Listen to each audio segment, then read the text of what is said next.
Hello, ladies and gentlemen. I'd like to take this moment to say thank you for listening to the Real Rescue podcast. It means a lot to me that you enjoy these stories as much as I do. Since the start of this podcast, we've had a lot of support from all over the world. It has been amazing. Now, we have companies joining our team that also want to say thank you for all that you are doing out there standing the watch. These companies are offering discounts on their products as a way to support the rescue community and those tuning into the Real Rescue podcast.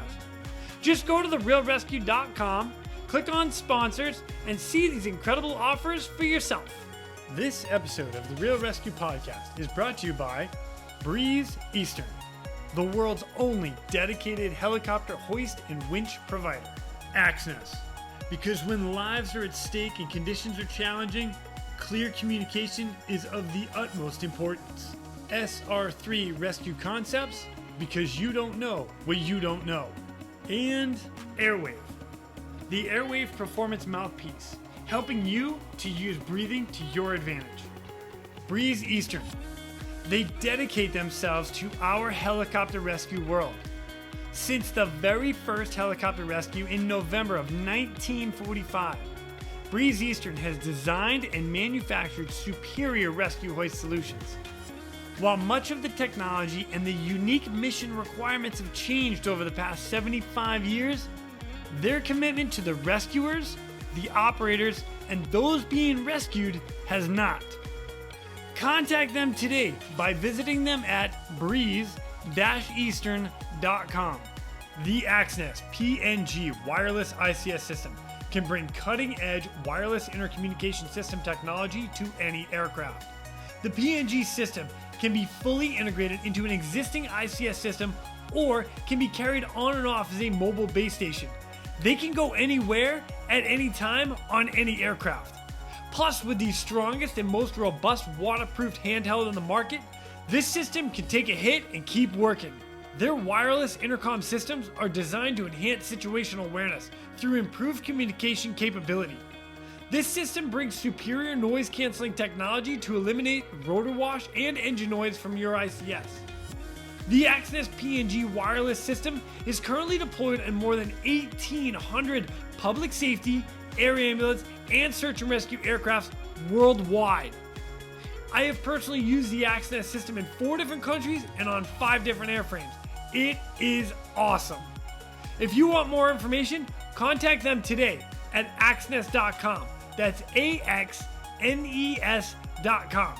You just make sure you tell them Quinny sent me. SR3 ResQ Concepts is a training company that can help your helicopter training. They train daytime, nighttime, aerial firefighting, hoist, longline, fast rope, rappel, and more. They can assist your program with standardization and safety checks or just an FAA annual refresher. With the certified flight instructor pilots and experienced crew, they are ready to help your agency keep up to date with current techniques, rules, regulations, and equipment. Plus, right now, SR3 is offering 10% off anything in their web store with the promo code, all capital letters, Real Rescue, REALRESQ.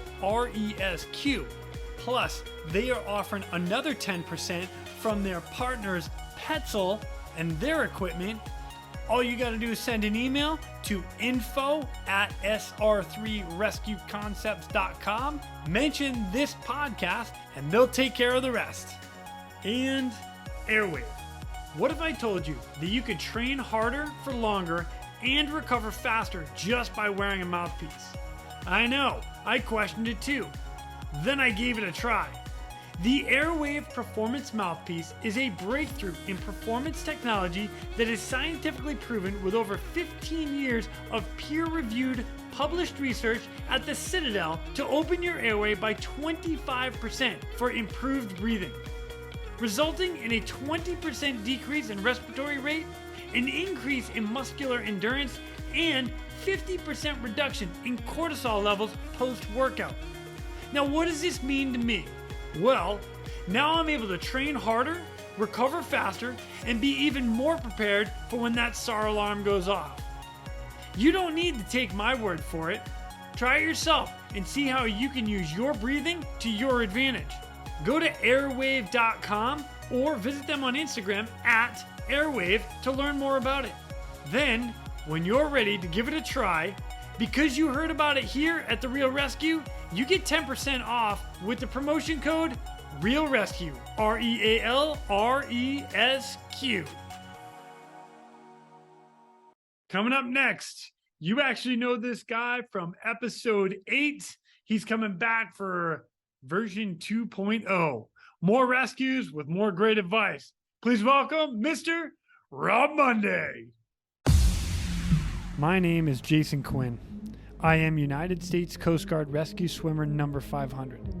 These are my rescues and rescues from those of us that put our lives on the line every day so others may live.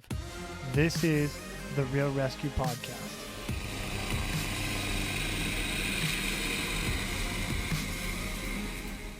Ladies and gentlemen, welcome back to the Real Rescue Podcast. Man, I got a version 2.0 coming at us. Mr. Rob Munday. What's up, Rob? How you doing, brother? Yeah, doing well, Quinny. How about you? Stoked to be back. I'm surprised you invited me back after the first one. Whatever, dude. This first one was freaking awesome. And oh, yeah. This is the greatest part about it, is like, you've got more rescues. Since you were on episode 8, by the way, for all those that don't remember and or that, 8. Go back and listen to episode 8. And you can hear all Rob's beginning, how he got into aviation, helicopters. It's a freaking wild story. I loved it. So, but now, like, not only are you and I have worked together since that episode. We've been a couple trainings together and conferences, and we've had some fun, man. It's been good. It's been good. Well, welcome back, brother. It's good to see you. Thanks. Yeah, you've got some stuff done since we last chatted, Quinny. This thing's kind of blown up a little bit. Hey, congrats. Thanks, man. I think so. For everybody out there, I think you guys like it. Hey. Yeah, we're doing something right, because I'm still going. Totally. And you invited me back, like I said, so it can't be too bad. Yeah, bonus. That's awesome. So, Rob, you and I, so we've been talking a little bit offline about like a bit of our conversation today. And one of the things that I want to talk about is some of your rescues that you've had recently. I guess, they're all within the last year, right? Or 2 years? These couple? Yeah, pretty much. Yeah, like we here in Squamish, we've been working with our local search and rescue team, and they've really only had a hoist program for three years now. This will be the 3rd summer that we've had it up and running. So yeah, fairly new, and onwards and upwards, and we're learning and growing and doing all kinds of good stuff. So yeah, it's been busy though. It's just gradually building every year. It seems to be that we're getting busier and busier. So yeah, there's always something cool to talk about. Yeah, right. Well, now they know you can do it. You're like, just call a helicopter. That saves us, that's right, about 10 to 12 hours. For sure. Yeah, absolutely. And just having that extra resource. I mean, they've been able to do the short haul rescues for a long time here, but just having another tool in the toolbox, right? It's not always the right tool, but these guys love being able to pick and choose and pick the right tool for the job depending on what they're trying to deal with. So yeah, being able to offer that to them has been great, and they're embracing it, open arms. It's been really good. Yeah, buddy. I like it. Well, let's get into one of them, because, well, actually, we're gonna get into 3, maybe 4. I don't know yet. We're gonna have some little fun. But the one of them that you said, so you had this actually posted on your social media account, and it was you had like 2 in the same day, and then you know what? I've probably got a couple of them mixed up, but I know there was like 2 cliff rescues, and then one in the trees that was super high. And start with the one that you remember. Yeah, like there was a few. We had a period of, I don't know, maybe about a month, and it was pretty much all of August, sort of late July into August. It's a busy time of year here in town anyway. There's lots of visitors, lots of tourists in town, biking, hiking, climbing. I mean, it's a bit of a mecca for all those things, I guess. So yeah, things kind of go crazy there typically for the summer months. But yeah, it depends on which order you want to do them in, I guess. But we sort of ramped up our use of, you've talked about it lots, the Petzl Lizard cliff rescue Petzl device. Lizard. Awesome. Love it. So we've sort of got that fully rolled out now with the local team here, and they've got the training done, and they've done lots of hands-on work with it, and they're getting really proficient at the use of it now. And we had a call midsummer type deal, and climbing party with just like a fairly basic lower leg injury. One of the climbing members in the party, just a lower leg injury, but in some really technical terrain, and it doesn't take much in that sort of terrain to not be able to get out easily. I mean, you can hobble out, and it could be a week or whatever to get out of there, but when you're in that terrain, it's so true. A small thing is a big problem. Yeah. All right, so so the call came in with what, a guy just injured on the rock or what? Yeah, so I mean, like a lot of things that happen out here, a lot of the climbing groups and the mountaineering groups are actually guided. So there's a professional out there with them. That's more often than not, I would say that's what it's part of. And the great thing for us is that they're really well prepared. They've got all the right tools. They've got GPS tracking. They've got sat phones. They've got inReaches and things like that. So, and they've got skills, right? Like the guide is highly qualified to be in that terrain. So makes our life a lot easier when we have someone like that on scene who can call us and say, hey, we've had this problem and this is what we're dealing with. They've usually got medical training, that sort of thing. But in this case, it was simply a matter of like, we just can't get this person out of here. Like we're going to need some help basically to try and figure it out. So luckily for us in this part of the area that we work in here, it's called the Tantalus Range. So it's quite a well-known climbing mountaineering location. Lots of people come out here for that specific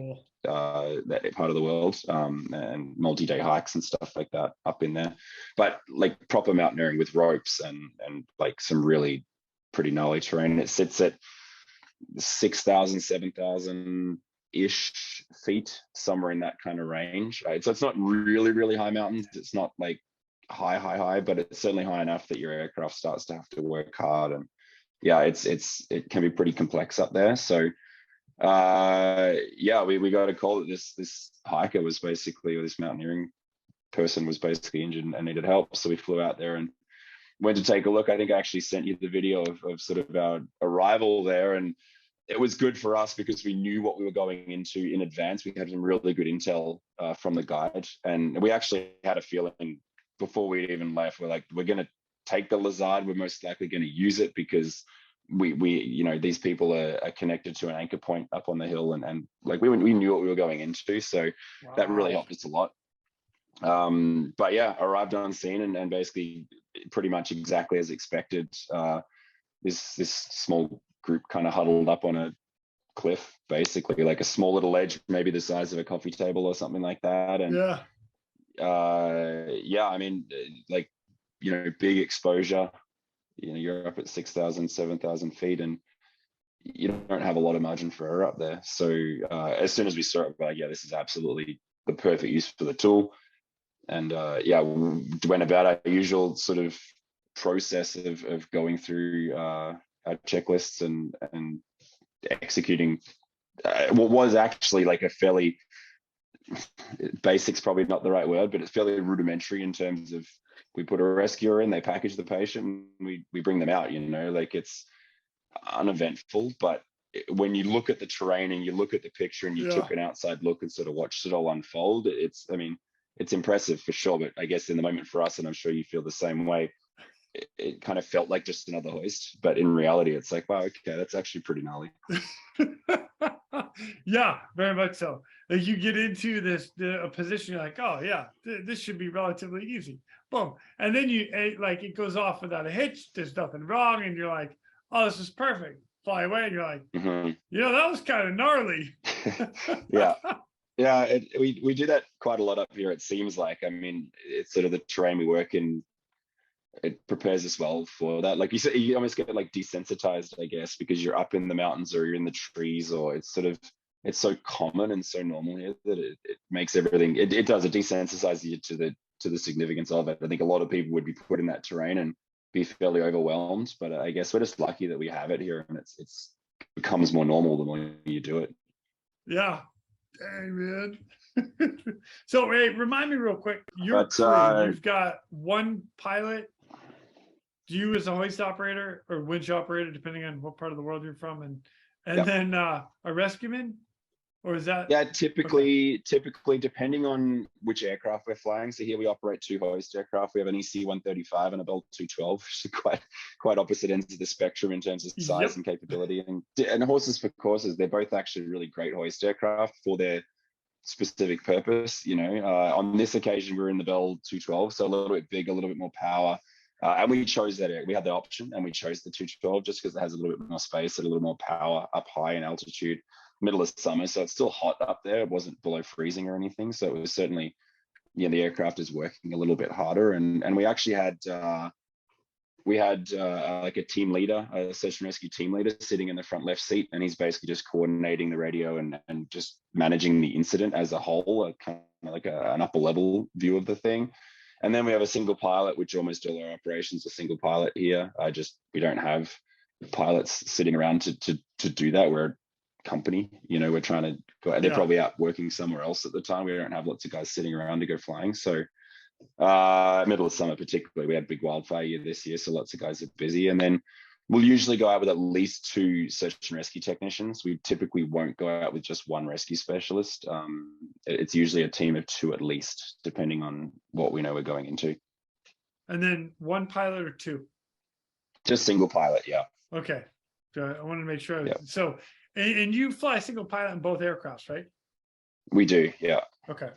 So single pilot, and then hoist operator, and usually 2 rescue techs.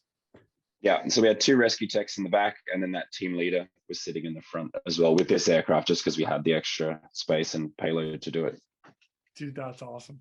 All right, so now let me get into a little more detail with this guy going down. The Lizard, for those that don't know about the Lizard, and we could actually touch a little more on this, Rob, because you have way more information than I do on it. But the short version of it is it's a beautiful piece of kit by Petzl, and the idea is you can be connected and anchored to the rock or cliff face, or like the guys over in Norway used it on a vessel. They clipped to the railing of the vessel so they weren't going to fall off. As soon as you connect the hoist to it and then put a load on it, it disconnects from the rock face or whatever you're connected to, and boom, you can just you're free and clear to leave the area. It's, again, beautiful design piece of equipment. So we're going to get into that a little bit more, but the guy that's on the hook, so your rescue tech going down to those guys, does he have it on him? Yeah, so it's basically in line. He's deployed with it. He's always connected to it. It's connected to the hoist hook. It's ready to go. And that's kind of the beauty of it, is that you can get into less kind of technical terrain where it's like, maybe we need it, maybe we don't. And if you don't need it, you don't use it. You just treat it like a normal lanyard or whatever that you're using between you and the hoist hook. It's just a connection point, right? Like it doesn't have to be utilized. You can get in, you can arrive on the scene and say, you know what, this is actually pretty mellow, I don't need it, and just not, that's the beauty of it. I think it's not, you're not ever committed to it, but it's always there and it's always available. And as long as you brief that procedure, it's quite a, it's one of those like good bits of gear. Like I talk about it all the time, but you should forget that it's there. It should just become part of what you do. It's not like you're focusing on it. It's just the best pieces of gear. They don't feel like they just kind of disappear into the background. They just do their thing, and that's what this feels like. And it's great for me as a hoist operator looking down and just knowing like we're good, it's just the level of confidence that it gives you in that terrain is unbelievable. It's so much nicer knowing that if something was to go a little bit sideways, which it's windy up there, we're bumping around a little bit. It's just nice to know that if we move a couple of feet, we're not going to have a big problem here. It's pretty comforting. That's awesome. Now the rescue tech goes down, he connects to the rock, connects to the patient, disconnects from the rock, and then gets hoisted up. Is that kind of basically. So the patient, the in this case, the subject was already on an anchor on the wall. So for us, it's just insert the rescue tech, like you say, he clips to the wall, disconnects from the hoist hook, and we move away and basically let him do his patient packaging there on the ground. Yeah. And then go back in and then connect, raise up. Yeah, so he's got the whole package basically already prepared. So the Lizard has two tails on it, which one for him, one for the patient. And so they're connected to the wall at that point, and that would be the only thing that's connecting them to the anchor on the wall. And then once we come in and deploy the hoist hook, all he's got to do is make that connection to the Lizard device. It's just one connection, and then when we pick him up, either he can reach over and disconnect from the wall, or like you say, if the aircraft moves or he isn't able to disconnect from the wall, it's no stress because the Lizard just basically ejects that tail once it's underweight.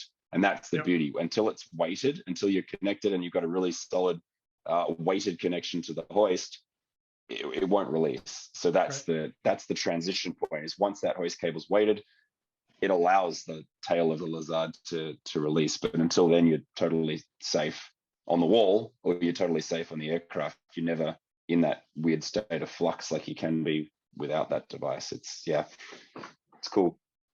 Dang, that's awesome. Rob, that's sick. It's fun. Out of curiosity, do you remember how high you were for the rescue? Yeah, we have one of our pilots is actually he's a bit of a smart ass. So we went in and we did the insertion, and he asked me, he's like, "Oh, what have you got on your pennant?" And I said 163 or whatever I said. And I just looked at my pen, it was 163. And I remember we went back in for the extraction. I deployed the hoist cable again, and I asked him, I said, "Frank, are we about at the same altitude as we were on the last one?" He's like, "Oh, well," he's like, "Oh, I think we're about a foot higher." I'm like, "Yeah, you can't possibly know that." Then you look at your hoist pennant, 164. Yeah. Son of a bitch! You cheated. Yeah, he nailed it. Yeah, exactly. Seriously, he's a pretty switched on dude. It wouldn't surprise me if he has some weird Jedi mind or something that he can do that. Oh, that's funny. I like that. You clever bugger. I didn't even catch it at the time, and I watched the GoPro back later, and I said, "You clever bugger." Oh, that's good stuff. So that's one cliff rescue. I think you had another one, or is the other one on the same day? Is that I might be mixing so up a couple of weeks later. No, that was earlier, and then a couple of weeks later we had another busy day actually where we did, and that's just the nature of the place that we're in here. Two sort of very contrasting rescues on the same day, where it was like one down almost at sea level, down deep in the trees on the river, and then that same day we're up again at 6,000, 7,000 feet, hoisting off the side of a cliff again. We didn't have to use a Lizard on that one, which was really nice. Like I love the device, but it's always great when you don't have to use it as well. Things are typically a little bit easier. So well, you and I actually talk about it quite a bit. You and I talk about it quite a bit, is like having tools in the toolbox. What do you need for that job? It's we should be I'm going to call it the Swiss Army knife, or the Gerber tool, a multi-tool, whatever you want to call it. That should be us in the aircraft as aircrewmen and rescuemen, because you never know what you're going to get. Oh, what piece of gear kit do you need for the job? So totally. I like that. There's no worse feeling than getting out and arriving and being like, shit, I don't have what I need to do this, especially when you know it exists and you either haven't got the training or you left the equipment behind or whatever. It's so good to be able to have the tools to be able to just, it's like, we got this, we have a plan, we know how to do this because we've trained it and we've practiced it and we have made the investment, bought the gear, learned how to use it. That's good. I enjoy that. So this next cliff rescue didn't need to use the Lizard. What was your height on that one as well? Yeah, around about the same. It just, for us especially, we were in the 135 on this one, the EC 135, and a lot of people kind of underestimate, I think, or don't totally understand that aircraft for its weight. It's quite a heavy aircraft, and the rotor diameter is very small, and it punches like quite a strong downwash.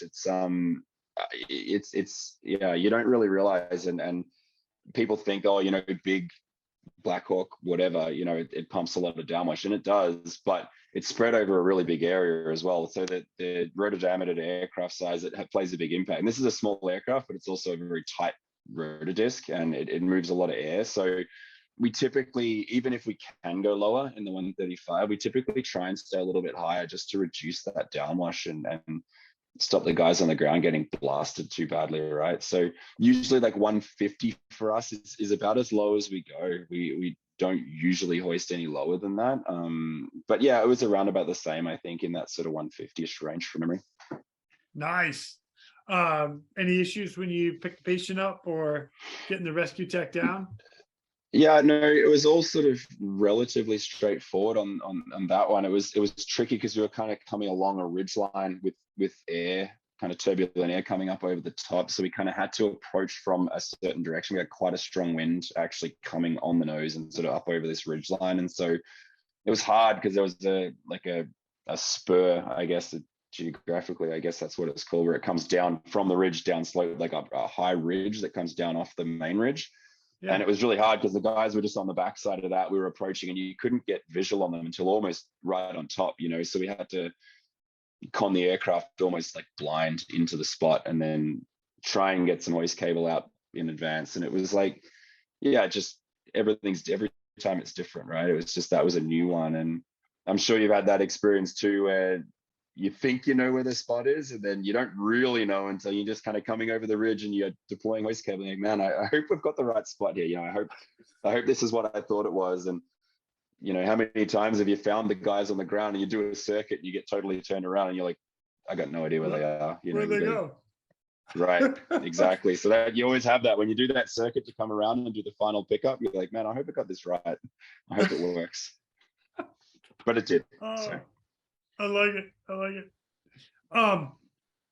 So remind me again, right? So we're running two different aircrafts.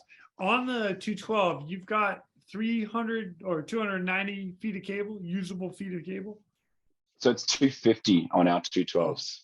Okay, and yeah, then 250 on the 212s, and then 290 feet on the 135. So 300 feet. Got it. Yeah. All right. Yeah. Just.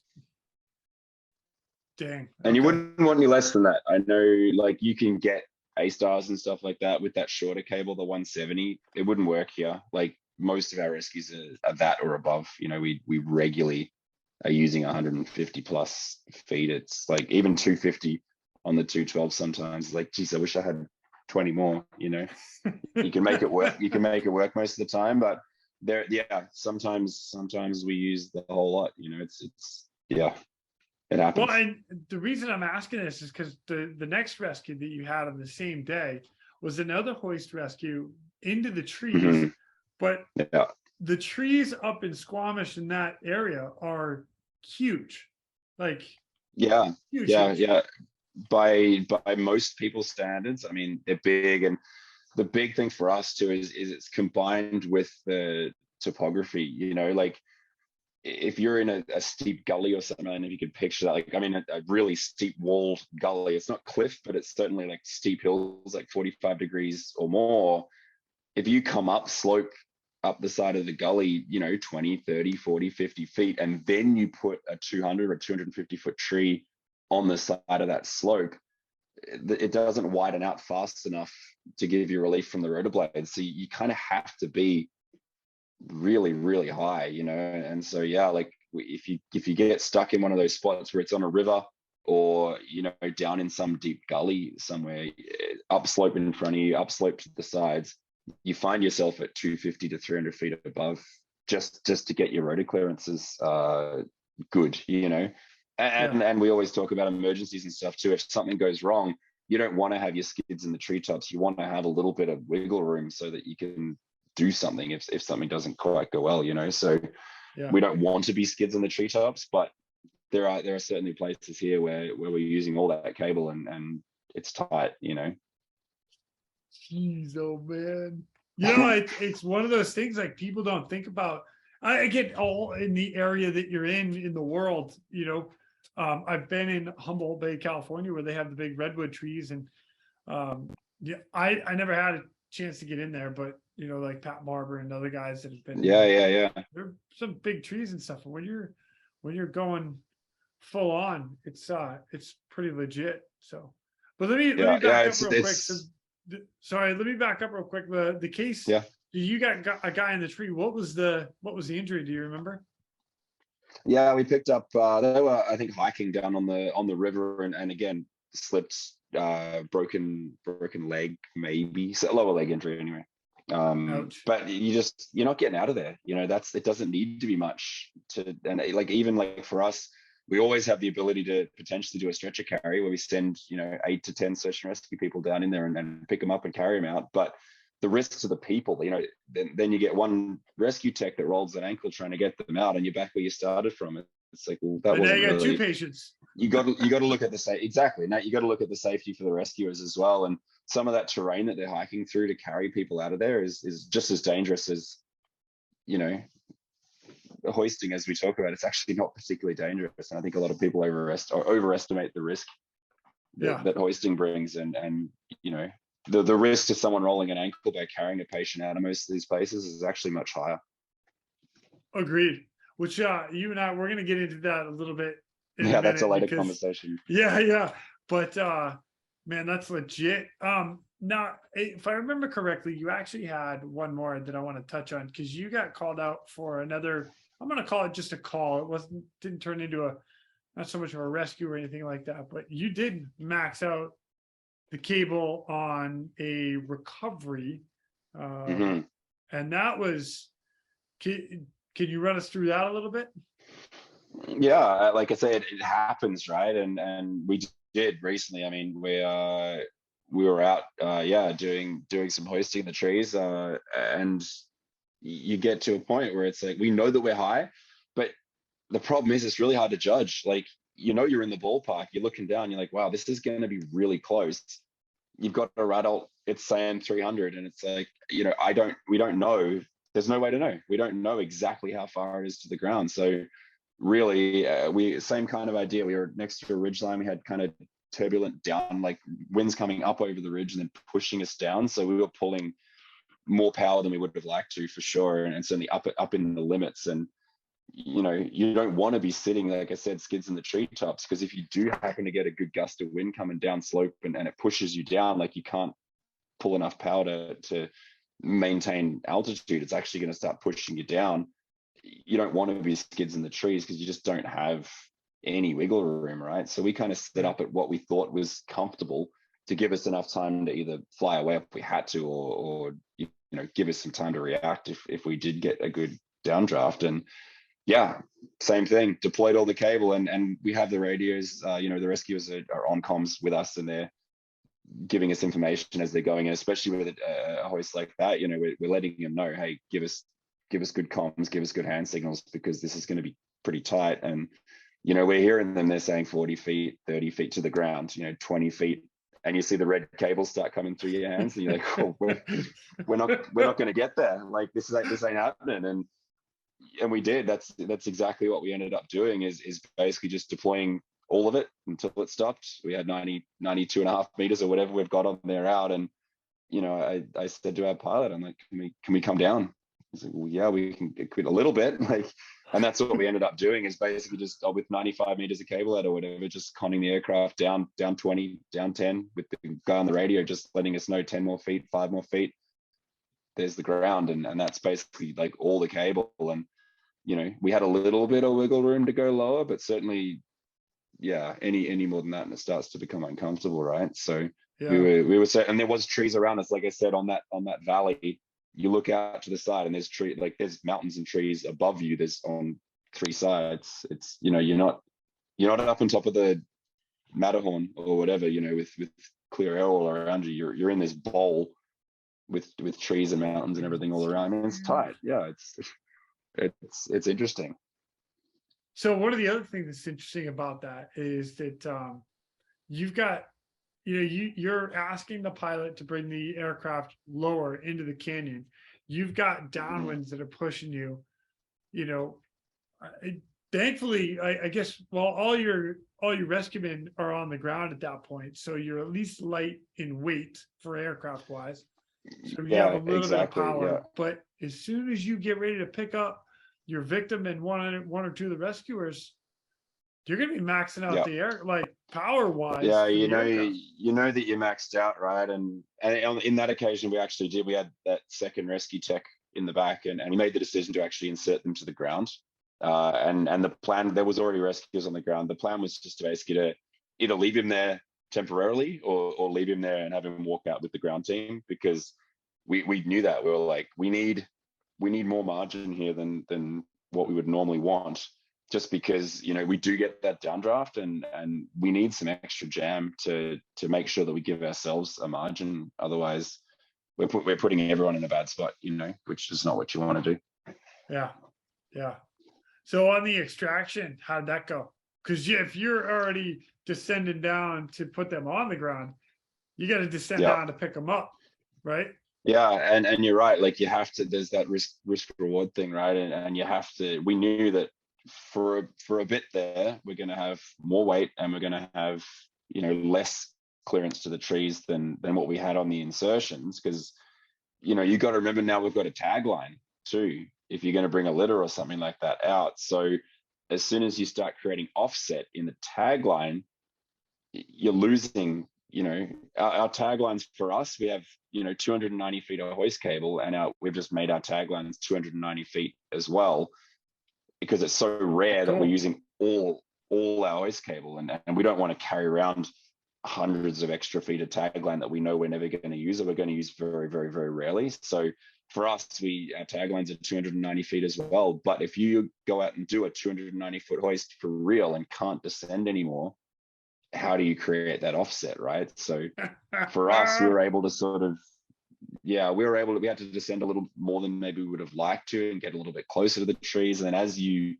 start bringing the load in, you can start descending and backing up, and you just got to manage that whole scenario to make sure that you've got the right, you're not going to run out. And that's the thing, I'm not watching the guy on the ground, you know, the rescuer on the line. All I'm doing is watching the tagline to make sure we don't run out of rope. That's becomes the priority, because, you know, and you're going to run out of rope when the litter's 30 feet below the aircraft, which is where that spin and stuff is going to be most severe. It's the time where you least want to run out of rope and have that tagline become ineffective. So yeah, it's just mission, call it what you want, mission management, or it's, you got to keep in mind all the different cogs there, right, to make sure that everything's going smooth. Oh yeah, totally. You know, there's a couple guys that I know that have run out of room or run out of cable, and you know, you and I talked about it a little bit just a minute ago, but Pat Barber, you know, when he was in the 865, and he actually talks about it on his podcast as well, is, you know, they get into the redwoods and they have to descend down to get the guy on the hook, or get the rescue swimmer off the hook, and then get the guy on the hook, and then climb back up and then hoist in. And they had like two tag lines connected, or two trail lines in the Coast Guard, but same thing, a rope. Sure. But you know, it's legit, man. Woo-wee. Yeah. The other one is, it's always learning, right? Always something new. Oh yeah, totally. So Keith Carolyn's the other guy that I know that he ran out of hoist cable, but he was on the hook. So he got down, and from his perspective, he's like literally 2 feet from touching the ground. He's like on the whatever radio, like, I need 2 feet. And they're up in the aircraft, like, I can't give you 2 feet. We're cutting the top of the trees right now. Can't do it. I know. So, it's tight, and we've had lots of circumstances where we've deliberately chosen to deploy. We've been up on the tops of the mountains, and you know, we don't want to put that person close to the ground. We want to reduce the rotor wash, whatever. We'll just pay out all the cable, but that's by choice. It's not because we have to. You know, like there's a difference there, I think. And you know, you hear lots of stories about guys that fly lots in the mountains and do mountain rescue type stuff over in Europe and whatever. And they'll regularly go out and use all the hoist cable because they've got it. Why not, right? It's just a long line or a long short haul at that point. But when you're going down into the trees, and you know, we talk lots about this too, but there's no dynamic hoisting. There's nothing. Like, we're doing everything we can just to maintain a position, and you don't dynamic hoist into 250 foot trees. Like, no. say what you want, it's not happening, right? Like, Yeah. we're sitting in a position and this guy is going for, well, at 250 feet a minute, he's going for a 60-second ride next to the Yep. trees. Like he's in the trees the entire time. You know, it's Yep. yeah, that's a different animal altogether. And it's it takes practice. Yep. Well, and the thing of it is, like, again, we've talked about it before. Like, hoisting itself is not super difficult. Like, you can go to a runway, an open field, and we can teach you to hoist in a day. It's it's a little bit of cable management, finesse on the controls, pilot hold your hover, you're good to go. When you start adding into, oh, by the way, you get 200-foot trees or a cliff, and somebody's hanging on the side of a cliff with downdrafts and coming over the top of the rock, that's when stuff gets like, you need a lot of training and a lot of practice, experience, what a little bit of mix of both for sure to get that going. But I mean, overall, and anyone that's been trained, well, to do anything really, but anyone who's been trained in any aviation or helicopter world, whether you're a pilot or a rescue tech or a hoist operator or whatever, everyone at some point has no doubt experienced that helmet fire, right? Where everyone knows that they're in it, but it's like everything just freezes and you're like, I don't know I'm overwhelmed. I don't know what to do here. And when you're first learning, if someone invites me to go sit in the front of the aircraft and try and figure out how to hover, the helmet fire is immediate. It's a disaster and it's immediate because I'm so far out of my depth. I'm a fish out of water, right? But the idea is, as you get better and as you learn those skills, it takes more bad stuff happening, or it takes more outside the bubble before you get into that helmet fire situation. And like as you say with training, all you're trying to do is train someone so that bubble is absolutely massive before the helmet fire kicks in. And it'll kick in at some point for everyone. Like you and I, it'll happen at some point for sure.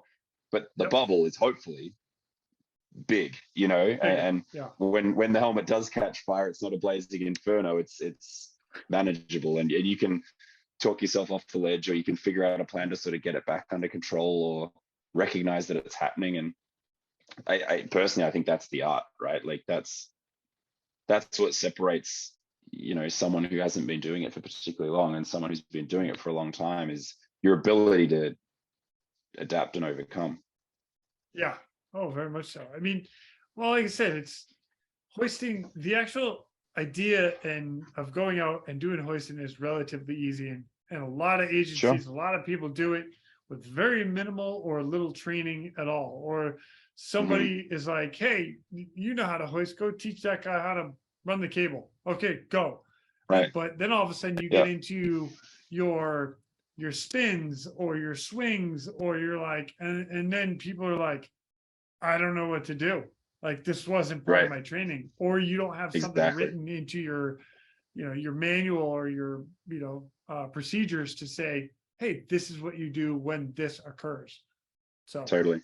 Yeah. You look at all the incidents and accidents and stuff like that. And it's usually because, something has happened that's moved outside of the scope of their knowledge or their training, right? Like, and the more training you do and the more knowledge you have, hopefully the bigger that scope is and the less likely the incident is to occur, right?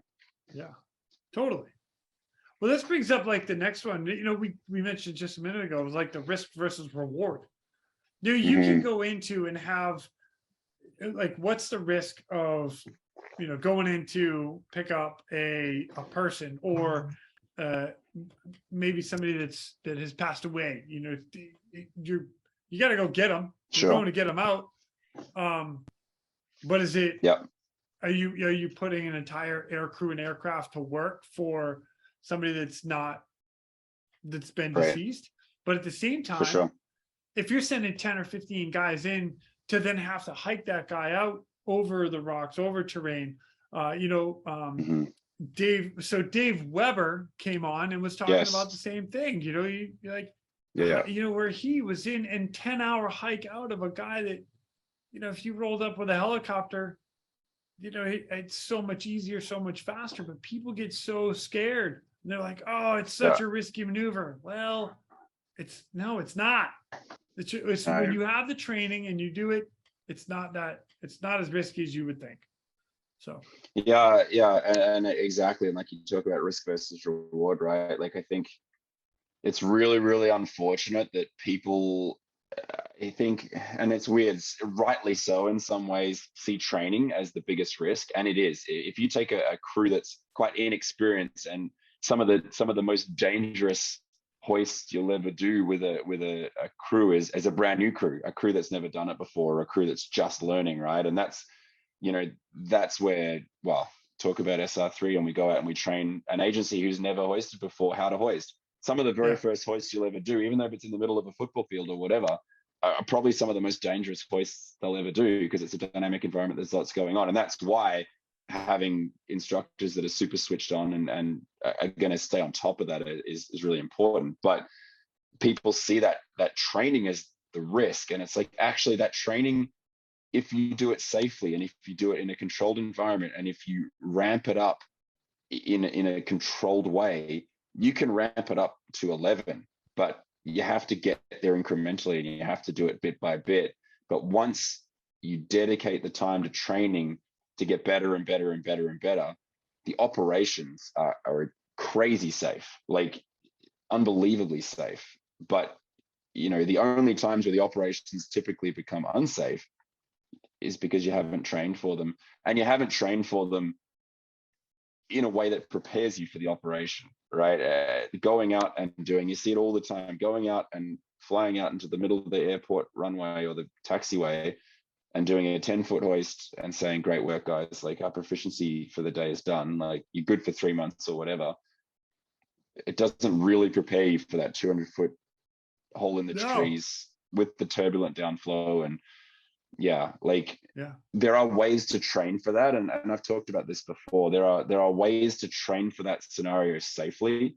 You don't have to go out and put yourself in harm's way to be good at that, but there are certainly ways to train for it where you can get a lot of benefit from those scenarios in a way that's going to prepare you for the real world safely, which is I think, like, I'm all for it.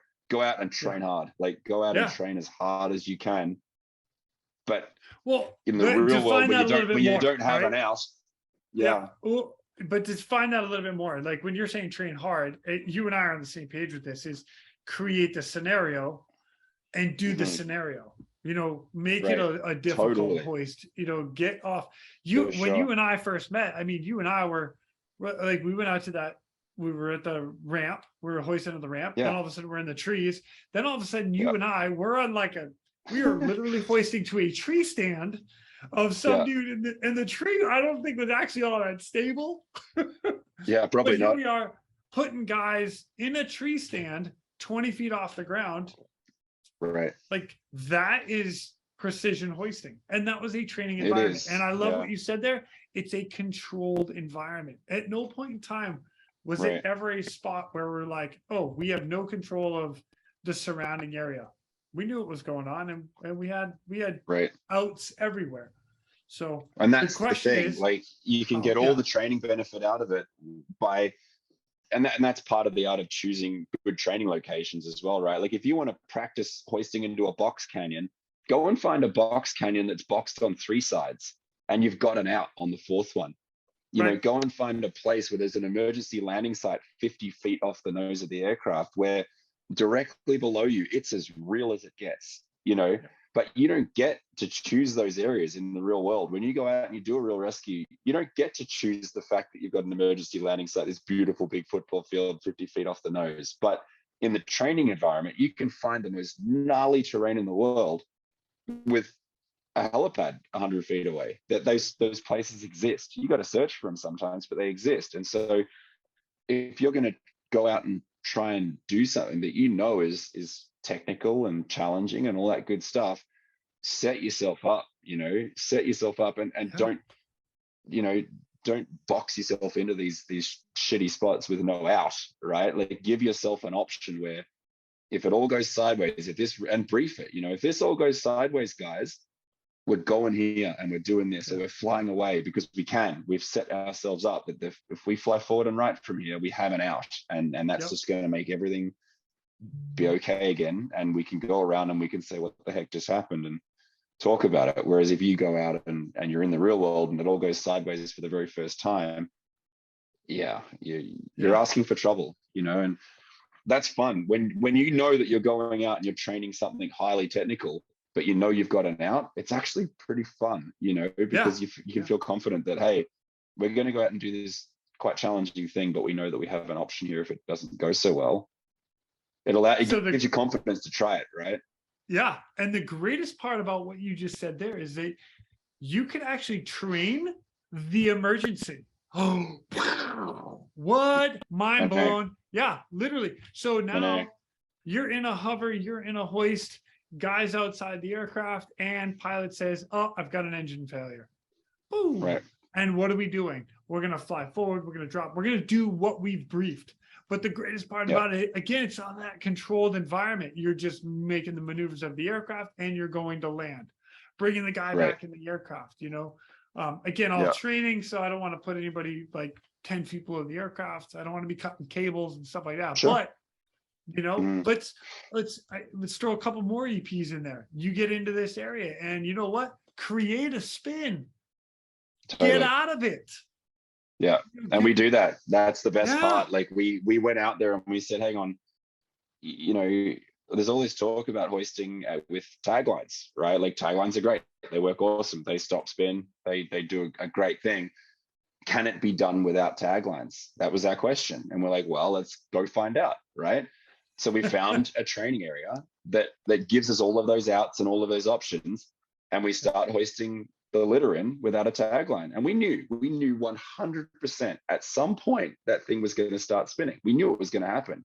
But we said, when it does, we're going to commence forward flight. We're going to pay out cable. Everything's going to be okay again. And we did exactly that. We, that would be madness in any other, that would be a catastrophic or a serious emergency. But because, and now we're able to say, all right, and when it starts happening, we took a look at the pennant, all right, 32 feet. We know that within the range that we expected it to be in, everything's fine until 50 feet. Everything's fine at 40 feet, 30 feet, 35 feet, bang, there it is, right? And now it's predictable because we've done the research. It's not just some gospel anymore. It's not just something you read on the internet. It's a real thing. And it's all documented. And now we can say to all our hoist operators, in that particular aircraft with no wind at 35 feet, shit's going to hit the fan, right? And now we know, and we can also demonstrate that when you start flying away, pilots calling airspeeds, 5 knots, 10 knots, 15 knots, 20 knots, bang, spin stops. And now because we trained it and because we proved it, and we did it in a controlled environment, we can now prove that anytime we are below 30 feet below the aircraft and above 20 knots, we won't see spin. We know that. Agreed. Because we proved it. So and the other part about it is incredible. Now when you get into real life, and you mentioned it earlier, you had a tagline connected to a litter of a guy that's coming up out of high trees and you're trying to create an offset, and all of a sudden you A, run out of tagline, or B, the weak link, which everybody should have a weak link on their taglines, that breaks. For sure. Well, now you've got a hoist of a litter and a guy with no tagline. You're at 30 feet below the aircraft. What are you going to do? We've seen videos over and over of guys getting to spins and they're like, I don't know what to do. Well, you should have trained it and then you would know going to forward fight. Right. 100%. There's an out here, and we know what it is. And it doesn't need to be some big scary monster in the closet, it's not a big deal. We've done it. I've been the guy on the hook spinning. I've been the hoist operator spinning my buddies, but I know because I've done it that we can fix it. And I know how to fix it, and we've done it. And same with the guys on the line, they have confidence that it can be fixed. Yeah, which is amazing. That's it eliminates that kind of stigma or whatever around that, because it's preventable and it's curable when it happens. Well, what's funny about that is that, and we're just talking we're talking about a spin. There's, you have a swing, or you have Oh For sure. gosh, you have, lost comms. There are all these different EPs that are out there, and there are a very simple fix for a lot of it, but people try to reinvent the wheel or build too much. There's a lot of equipment for a lot of things, and I know we talked about just a minute ago as well the idea of, oh, you're the multi-tool in the toolbox. No matter what is thrown at you, you've got a piece of a gear or equipment kit to go do that in particular scenario. And with all this tools and equipment, sometimes people forget going back to the basics. We just need to get back to the basics. Totally. Keep it simple. I 100% agree with you. And I think, to me anyway, the biggest one right now in the industry that everyone's talking about is swing and spin. Like that is everyone out there, doesn't matter who it is, everyone's trying to come up with a way to stop swing and stop spin, right? And there's a million ways to do it. But at the end of the day, for the most part, if the pilot can hold a solid hover, the load will not swing. Right? Yeah. Like, and so maybe we should be like into it as a hoist operator to stop it. Right. And if it does, it's not going to be bad. Like swings are pilot induced, basically. And it's nothing against the pilot. Sometimes the weather's bad. Sometimes the references are garbage. It happens, right? But at the end of the day, if the pilot is giving you the best possible hover on that day that you can get, you're in a good place. I am very, very lucky to work with some ridiculously good pilots. And when the aircraft doesn't move, the load doesn't swing. End of story. And so I actually, one of the things I talk about there's three ways the swings happen. This is what when I get into guys and I talk to them as well, there's the pilot's fault because he moves and removes the load. The hoist operator's fault because you did not con the pilot over the top to get that plumb load, or it's the rescue man, the guy on the hook. It's his fault because he'll connect and take 3 or 4 steps backwards and then give you a ready for pickup. And totally, you just moved off center. So there's 3 ways that it can happen. There is kind of a 4th way, and that's like not knowing, like a vessel or something moves, like everything's set up, but then that moves. But either way, as soon as you get that swing, there are ways to control it. 100%. Yeah, picking plumb, obviously that's a given. I was referring more earlier to once that load is below the aircraft. If you can pick plumb, totally. Then it's all pilot induced. But up until that point, you're right. Picking plumb, not having rescuers run around on the ground underneath you, it's all super important stuff. But once that load is picked and it's plumb, what's gonna ruin your day is a subpar hover. And pilots can be trained. Like it's crazy. I'm not a pilot, don't get me wrong, but you can certainly train. I've seen it happen. You can train a pilot to be better at hovering, particularly at 200 feet off the ground and in this environment that a lot of pilots don't spend a lot of time, because that's look at the dead man's curve. It's a pretty dangerous place to be. Most pilots in this hoisting don't want to be there. So it's like that can be fixed with training and trying to come up with all these crazy ways to fix that. Let's start, like you say, back to basics. Let's just teach the pilots to hover. Let's start with that. And then if the pilot can hover, I can be trained as a hoist operator. You can train me how to get that pilot over the load. But if the pilot can't hold a hover in a 20-foot circle, if he's bumping around all around that 20-foot circle, the chances of you picking plumb are, you may as well shoot for the lottery. You might get it, but it's pure luck, right? Because you're just passing over the top of the target back and forth, and you just got to pick it just right. But as soon as you're picked, if you're moving around inside that 20-foot bubble, the load's going to swing. It's just going to happen. So start with that, and then control it with good rider position.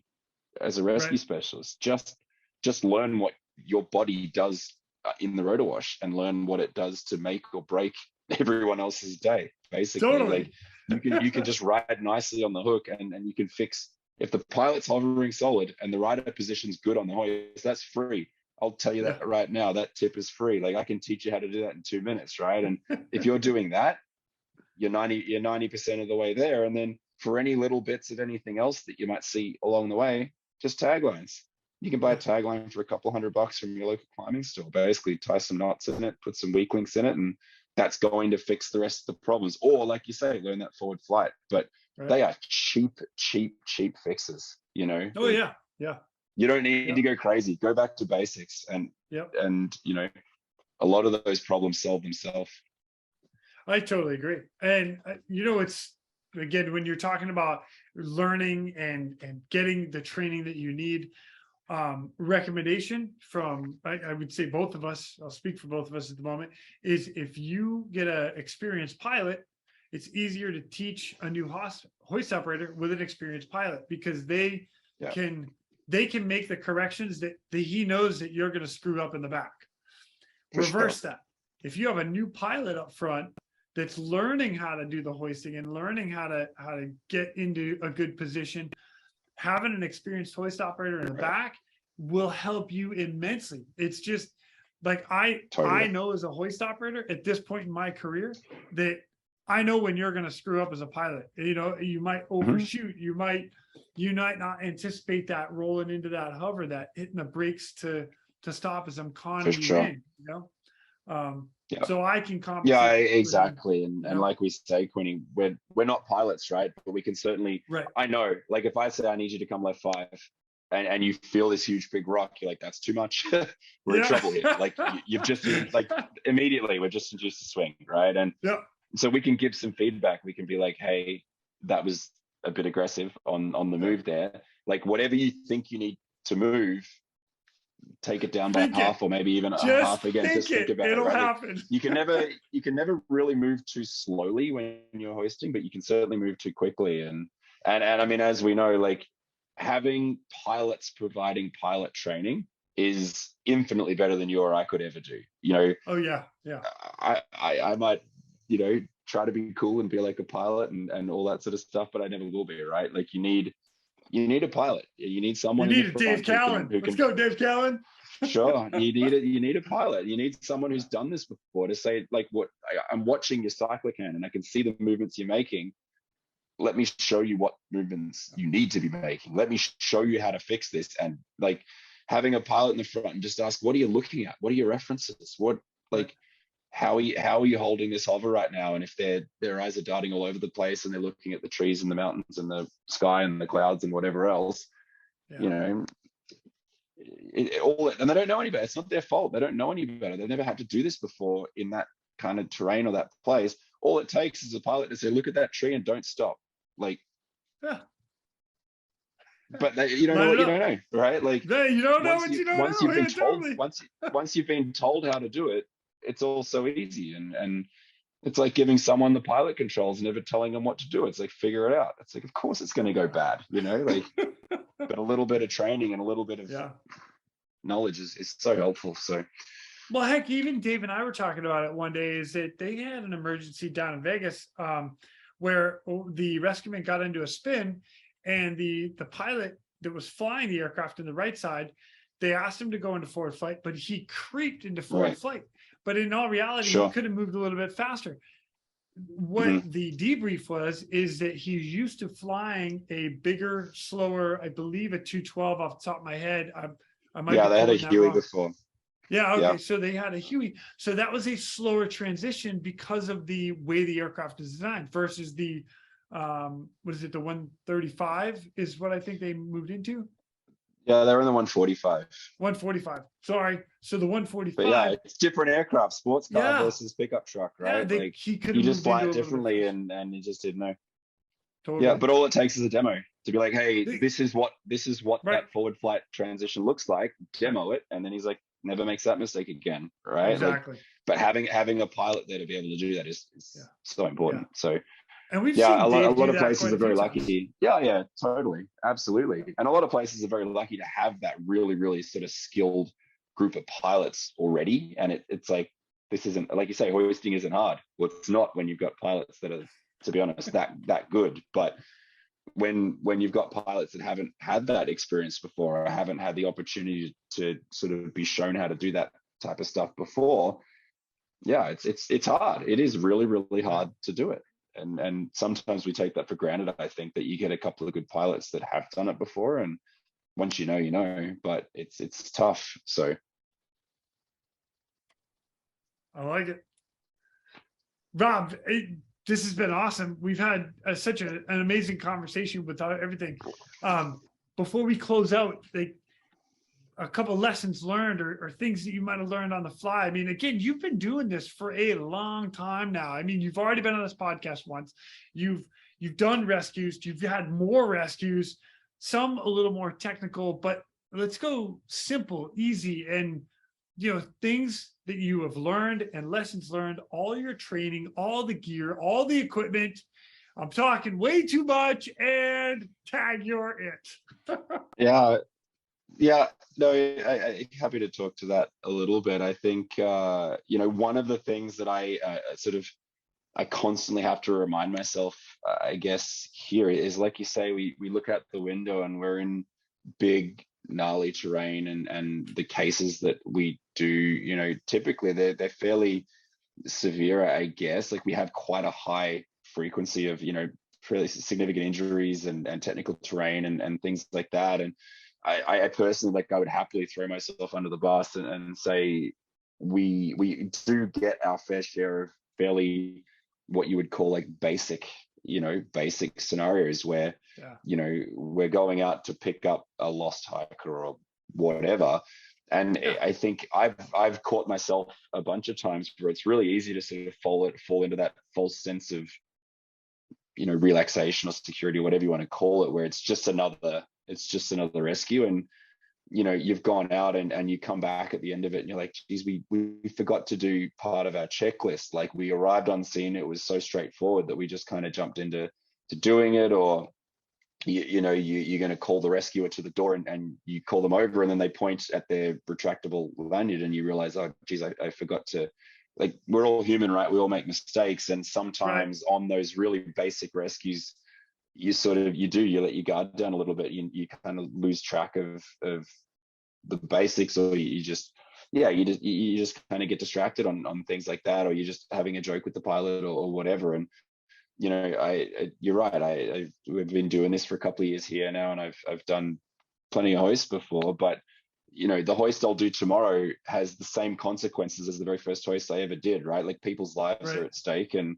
it just because you've done more of them doesn't, and that's what I realize often, it doesn't reduce the chances potentially of something. It actually potentially increases the chances of something happening, because you get relaxed and you get complacent. And when I'm going out there and now I'm doing it quite often, I'm reminding myself, this is still super important. Like, pay attention, do the checklist, follow the procedures, because I'm not any different to you or anyone else. Like, we're all human, right? And we can all make mistakes and do make mistakes regularly. And luckily we have good support teams and good other members of the crew that are working with us to try and mitigate some of that stuff and catch us as we go. But you can just as easily, on those really basic cases, we did one fairly recently where we were out and it was relatively straightforward, a litter, extraction, taglines, everything was running well. And the feedback we got sort of after we were done it is that the rotor wash from the aircraft was actually blowing quite a bit of debris out of the trees, because we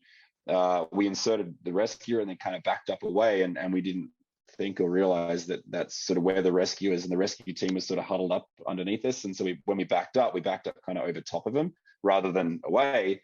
Just kind of, getting lazy is not the right word, I guess, but just sort of, we just went thinking about that particular thing on that particular moment. Yeah. Sure. Yeah. Just didn't really think about it. And we're like, geez, we could have just been 50 feet higher and that would have solved the problem. Or we could have backed up and away here, and, just be super hyper self-critical, I think. And I try to be of myself anyway, but, for everyone out there doing it, just try and be super hypercritical of yourself and always look for ways to do it better and differently. And just try and find ways to do better, because there's always ways. And the minute you say that was perfect, they're just lying, right? It wasn't. Someone's going to find a way to, it wasn't. Someone's going to find a way to do it better.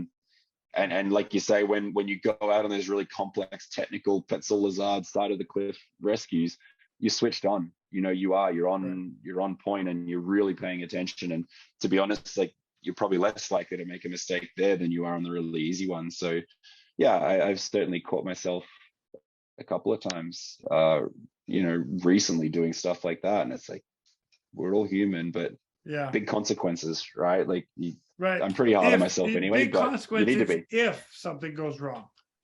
That's totally. like, and we're always planning for the what if, and because you don't want to get complacent into it. And you know what? I'm guilty of it too.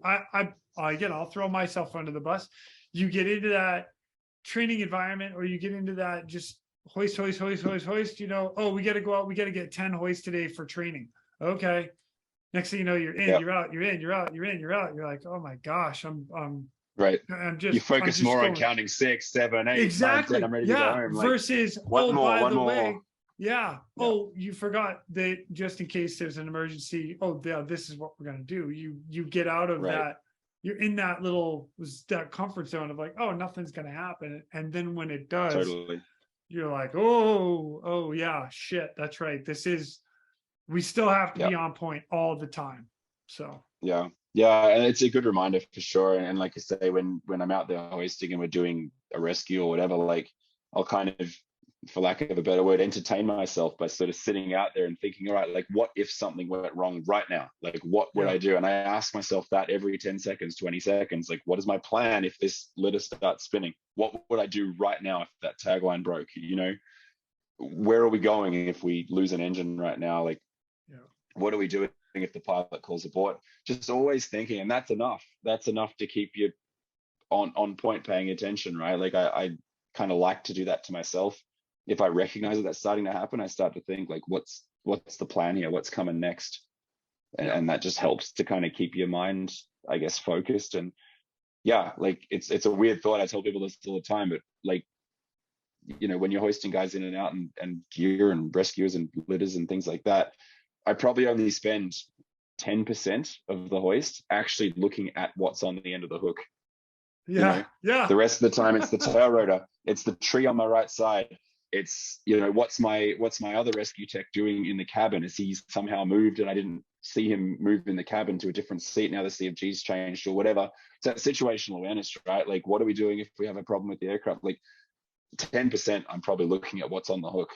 Because it doesn't matter if the aircraft hasn't moved, because I'm checking that every few seconds, and the guy in the back of the aircraft hasn't moved, and we haven't had any aircraft problem. Like everything stays the same, right? And so, like that situational awareness, that big picture thing keep your mind busy, Yeah, dude, I love it. Rob, as usual, it is amazing to talk to you. And when I say that, I'm gonna say like Rob Munday makes fun of me. Amazing.